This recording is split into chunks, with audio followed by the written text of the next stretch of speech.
excited to be back making a video for you guys again today. Last time, in my last video, I was making this sculpture over an exhaust pipe framework, and I was doing her all in metal. And I'm kind of taking her in a little bit of a different direction now.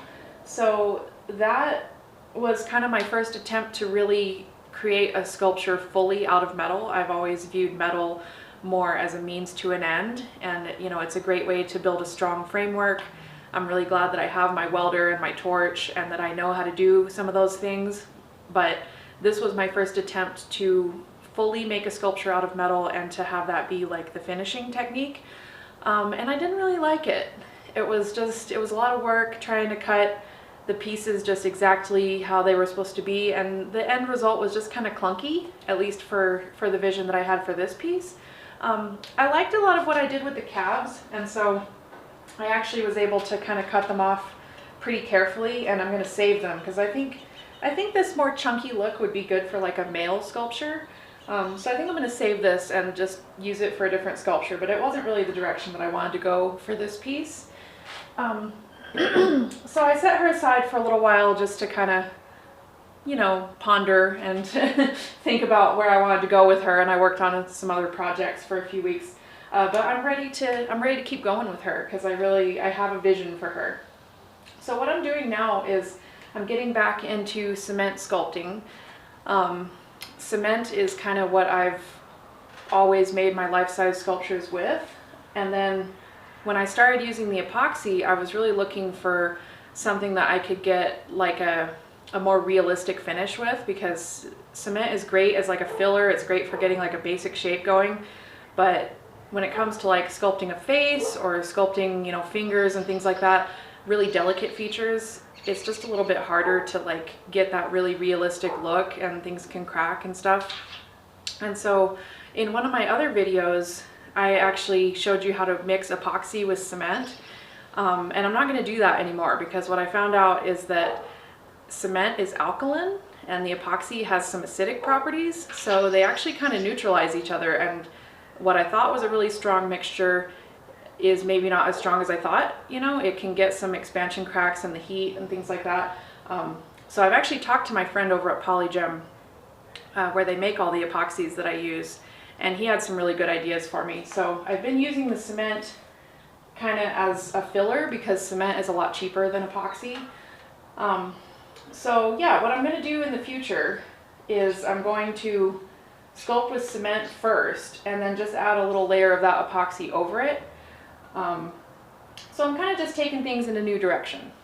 But what I've done so far with this piece is I have, I've taken off all that metal work that I did, and then I had welded all of this framework in here with metal. I don't know if you can see a little bit of that still sticking out there.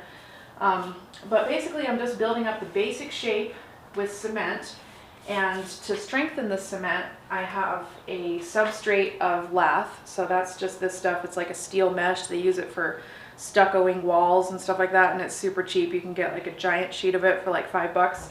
And then for more delicate features, like for her toes here, I'm taking window screen, which is just kind of the same principle. It gives you like a little bit of a framework, kind of a substrate, so that cement doesn't crack so much. But this is better for like little delicate features like her little toes and stuff. Yeah, and so I filled this whole bottom part with cement, the inside of the pipe, and then all the way out here in her calves and feet is all cement too, to give it some more weight, because this steel base at the bottom isn't really all that big. So she just needs a little more weight and stability at the bottom. But now that I'm moving up higher in the sculpture, what I'm going to do is I'm going to wrap her legs in like saran wrap basically, and then I'm going to fill her with spray foam insulation. So I get this stuff, it's the Loctite kind. I have tried great stuff, and let me tell you, that is not great stuff. It's terrible for what I'm doing.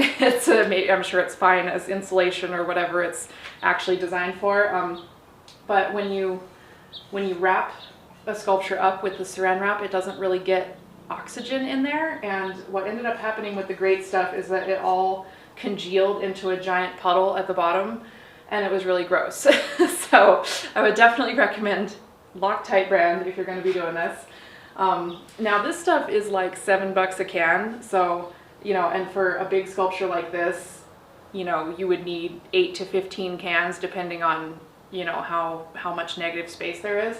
This piece I probably won't actually need as much, but it can add up is my point. So what I do is when I build smaller sculptures, I use that pink foam insulation board, and I get little pieces, you know, you sculpt off of it and little pieces fall off, and they're not, most of them aren't really much good for anything, like this little sliver, you know, what am I going to do with that?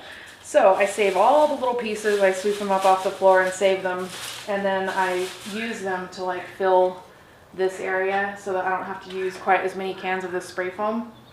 So what I'm going to do is I'm just going to wrap her legs in saran wrap, dump a bunch of loose foam deals in there, and then spray the spray foam insulation and kind of just let it all harden up. And what that will do is it'll give me a filler. It'll make her nice and lightweight up higher, and then on top of that I'll have the lath, maybe a thin layer of cement, and then I'll go for the epoxy. But I'm not mixing them together anymore. I'm just going to do the cement first and then epoxy over the top of it, because that's a better way to do it. So I'm kind of learning, you know, it's a new process. Some people do sculpt with epoxy, but it's not like a super common method, and everyone has a different product that they use. So, you know, I'm kind of just troubleshooting and kind of figuring things out as I go. You know, you learn a little bit something new with every sculpture. So yeah, that's what I'm doing today.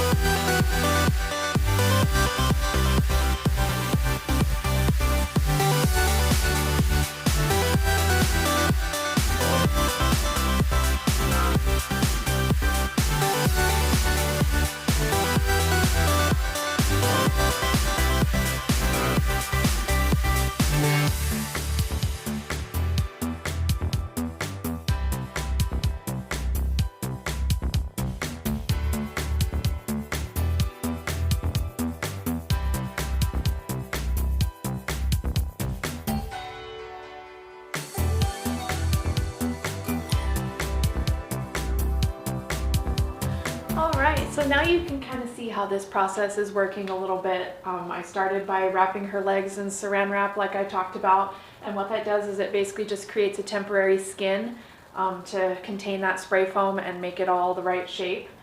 And basically that spray foam, it just expands a lot.